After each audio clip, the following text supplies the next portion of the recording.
నమస్కారం. ఘంటారావానికి స్వాగతం. ముందుగా ప్రధాన అంశాలు. రాష్ట్రంలోని ఆసుపత్రుల్లో మౌలిక వస్తువులు సరిగా లేవన్న రాజయ్య.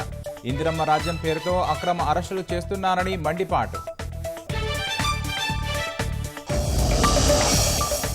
అమృత్ పథకంపై కాంగ్రెస్ బీఆర్ఎస్ డ్రామాలన్న బండి సంజయ్. పథకం ప్రయోజనాలు ప్రజలకు అందకుండా చేస్తున్నారని ధ్వజం.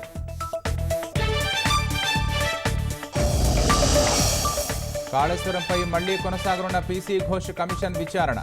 తప్పుదోవ పట్టించిన వారిపై చర్యలకు సిఫార్సు చేసే యోచన.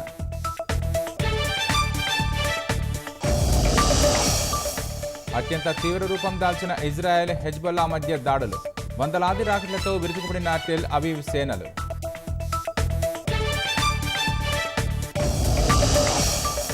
రానున్న 24 గంటల్లో తెలుగు రాష్ట్రాలకు భారీ వర్ష సూచన. ప్రజలు అప్రమత్తంగా ఉండాలన్న వాతావరణ శాఖ.